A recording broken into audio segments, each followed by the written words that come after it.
Everyone remembers Morticia Addams, the elegant, unflinching queen of darkness with eyes that could silence a room, but behind that immortal smile was a woman whose real life was far more haunting than any Gothic script. Carolyn Jones didn't just play Morticia. She lived through a darkness that Hollywood cameras could never capture. The photos you're about to see, those rare, unguarded moments, tell a story of pain, resilience, and quiet rebellion. In one, she's barely recognizable, a young girl with frail shoulders clutching a book like it's her only lifeline. Another shows her behind the scenes, eyes heavy with exhaustion beneath layers of makeup, hiding the battles no one knew she was fighting. Before the fame, before the long black gowns and iconic Addams stare, Carolyn was just a girl trying to breathe, literally. Asthma attacks kept her bedridden for weeks at a time, while family chaos swirled around her. Her father had vanished, her mother rarely left the house, and her grandfather's violent temper echoed through their small home. But in that suffocating world, Carolyn found a single escape, the silver glow of Hollywood dreams. She promised herself she'd be the one they couldn't ignore. That promise came true, but not without a price. Fame demanded that Carolyn shed every trace of her past, her accent, her insecurities, even her face. Yet when the cameras flashed, something in her eyes always whispered the truth. Beneath the glamour was a girl who had already survived too much. She became the perfect image of Gothic grace, not because she loved darkness, but because she understood it.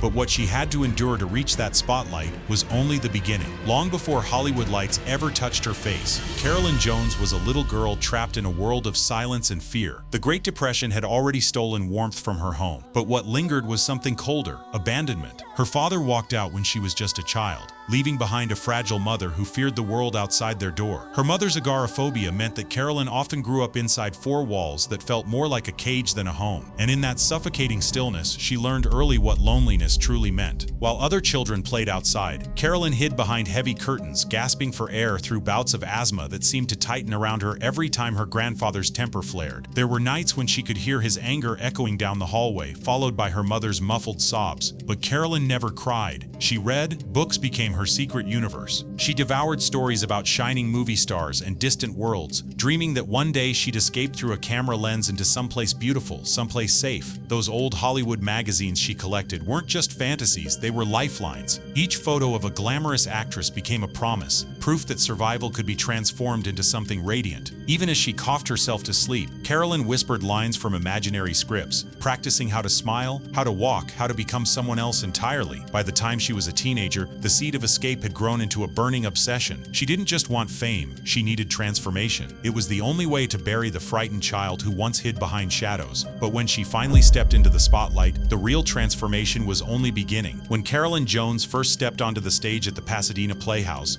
she wasn't chasing fame, she was chasing freedom. At 17, with trembling hands and a fragile heart, she left behind the quiet misery of her childhood home and stepped into a world where for the first time, her voice mattered. But Hollywood was no fairy tale. It was a machine that chewed through dreams, and Carolyn quickly learned that talent alone wasn't enough to survive. She wasn't the kind of beauty the studios wanted. Her Texas accent, her soft features, even her mannerisms, everything about her screamed ordinary in a town that demanded perfection. So she rebuilt herself from the ground up. Dawn was the shy girl who once hid behind books. She changed her walk, her voice, her hair, even her face. A quiet blonde with nervous eyes became a poised woman with icy confidence and sculpted cheekbones. Every cut of the surgeon's knife, every strand of hair dyed gold, was another layer of armor against the rejection that haunted her. She trained tirelessly to erase her accent, practicing until her tongue forgot its roots. Her reflection became unrecognizable, and that was exactly what she wanted. Hollywood took notice. Paramount signed her to a short-term contract, and for a moment it seemed her metamorphosis had worked, but the cost of that reinvention was invisible. Each audition, each forced smile, chipped away at the girl she once was. Behind the poised elegance, Carolyn carried an unspoken fear that if she ever stopped pretending, she'd vanish completely. Still, the world was about to notice her, not for who she was, but for who she became. And her first taste of stardom would come with a twist she never saw coming. Carolyn Jones met Aaron Spelling not in the glitter of success, but in the quiet struggle of two dreamers trying to find their place in Hollywood. He was a young writer, barely making ends meet. She was a rising actress with more determination than luck. Together, they built a fragile kind of hope, late nights filled with coffee, scripts, and promises that someday the world would know their names. When they married in 1953,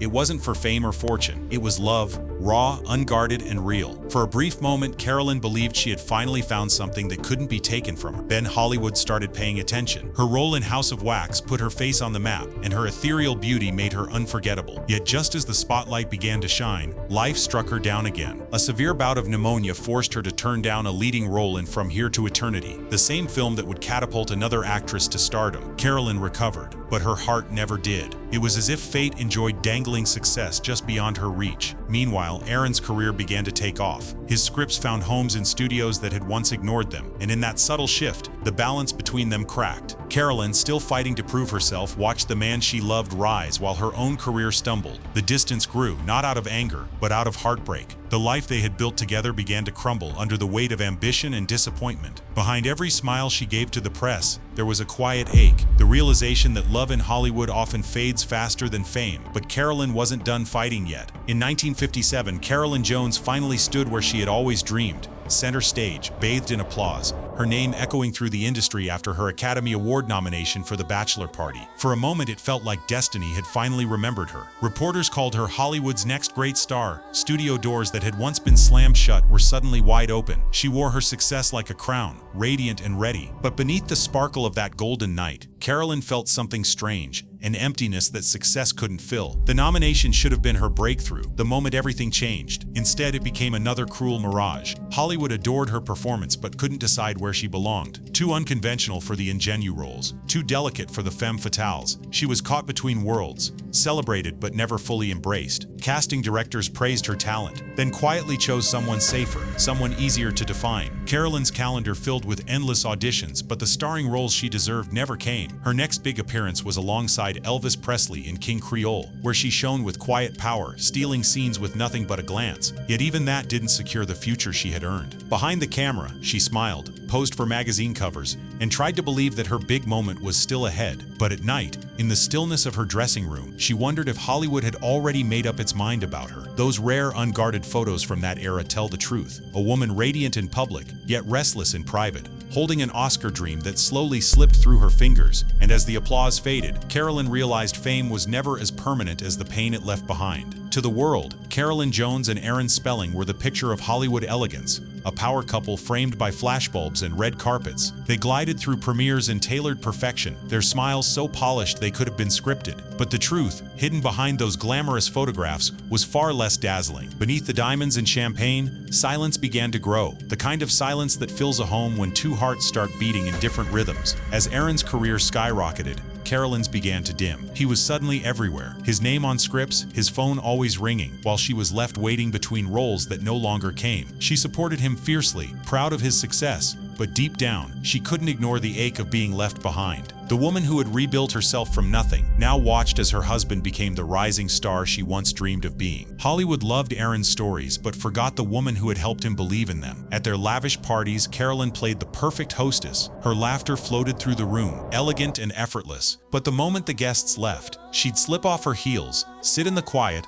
and stare at the framed photographs on the mantel, two smiling faces pretending to still be in love. The marriage that began in devotion ended in distance, and by 1964, the divorce papers were signed. Publicly, she called it mutual. Privately, it broke her. Still, she refused to crumble. Even in heartbreak, Carolyn carried herself like a star, poised, graceful, untouchable. But beneath that polished exterior, something inside her was unraveling. She didn't know it yet, but destiny was about to hand her the role that would make her immortal and trap her forever. When Carolyn Jones first slipped into Morticia Adams's long jet black gown, she had no idea she was stepping into television history. The costume clung to her like a spell, sleek, suffocating, and unforgettable. The studio lights shimmered off her midnight hair as she raised one eyebrow and delivered her first line with the kind of calm, dangerous grace that made everyone on set go silent. In that moment, Morticia was born, and Carolyn was reborn. Audiences fell in love instantly, Every glance, every whisper, every serpentine movement turned her into an icon of gothic perfection. Children adored her, critics praised her, and Hollywood, once uncertain about where she fit, finally had an answer. Carolyn Jones was a sensation, but fame, as she knew too well, always came with a shadow. The same role that gave her power also chained her to a single image. Suddenly, no one saw the versatile actress who could play anything. They only saw Morticia. Behind the camera, the transformation wasn't as effortless as it seemed. The dress was so tight she could barely breathe. She had to walk sideways through doors and often left the set bruised and exhausted. Yet she never complained. She brought Morticia to life with elegance and warmth, balancing dark humor with unexpected tenderness. It wasn't just a performance. It was a reclamation of every piece of herself she'd once been told to hide. Still, when the Addams Family ended after just 2 seasons, Carolyn felt the chill of being typecast. Offers dwindled. Casting agents couldn't see beyond the veil of Morticia's shadow. She had become timeless but trapped in time. The role had given her everything she'd ever wanted and quietly taken everything else away. When the Addams Family ended, it was as if someone had switched off the lights on Carolyn Jones's entire world. The phone stopped ringing. The photographers stopped calling. For the first time in years, there were no scripts waiting on her doorstep, no studio executives demanding meetings. Hollywood had moved on, and Carolyn, once its gothic muse, faded quietly into its rearview mirror. Yet rather than chase what was slipping away, she did something few stars dared to do. She disappeared. She left Los Angeles and settled in Palm Springs, trading flashing cameras for desert sunsets. It was a kind of exile, both chosen and necessary. Here, no one called her Morticia. She was just Carolyn again, the woman beneath the black gown, stripped of artifice. But peace didn't come easily. She missed the stage lights, the thrill of transformation, the hum of an audience breathing with her. To fill the void, she returned to her first love, theater. The stage became her sanctuary, a place where applause still meant something real. During one production, she met Herbert Green, a respected vocal coach who saw past the fame and the facade. Their connection was quiet, genuine, a rare reprieve from the chaos of her past. They married, and for a time, Carolyn seemed content, not dazzling or glamorous, just at peace. Yet beneath that calm surface lingered a restless spirit. Acting wasn't just her profession, it was her pulse. Without it, she began to feel invisible again, the same way she had as a lonely child behind those heavy curtains. Eventually, the stage lights dimmed once more, and Carolyn withdrew into the stillness of desert nights, her career little more than a fading echo. But destiny wasn't done with her yet. It began quietly, a wave of dizziness on a flight from Dallas to Los Angeles, followed by a sharp, unrelenting pain in her stomach. Carolyn Jones,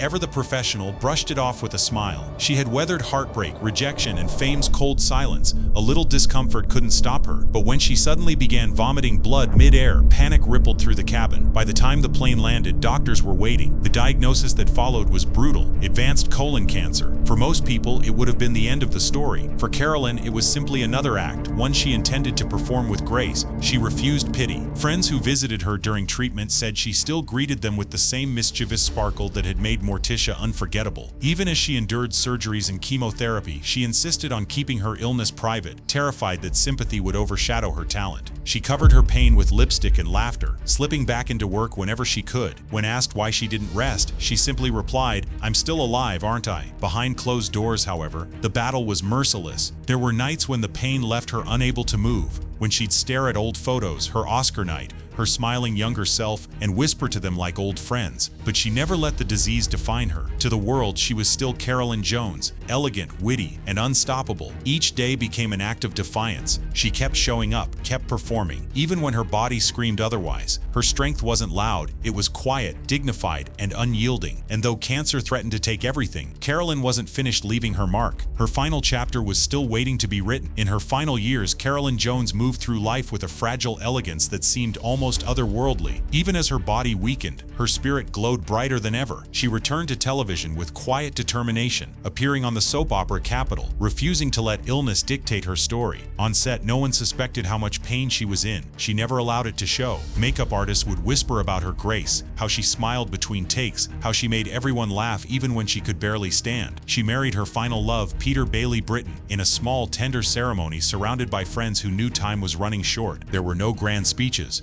no headlines, just two people promising to love each other in whatever days remained. When Carolyn passed away in 1983 at only 53, the world lost more than an actress. It lost a woman who had lived every emotion with raw honesty, pain, passion, defiance, and love. Her legacy wasn't just Morticia Addams. It was the unspoken truth behind every photo, every glance, a story of transformation, resilience, and haunting beauty. Each rare photograph that remains today carries that same quiet power, a glimpse into a life that was both fragile and fierce. Carolyn's story reminds us that behind every glamorous face lies a battle unseen, a reminder to look deeper, to see the soul beyond the spotlight. And if you thought Carolyn's journey was emotional, wait until you see our previous story, a powerful look into the private, untold life of another legend who burned too bright and too fast. You're watching Vintage Spotlight, where yesterday's icons live forever and every picture tells the truth time tried to hide. Stay curious and stay timeless.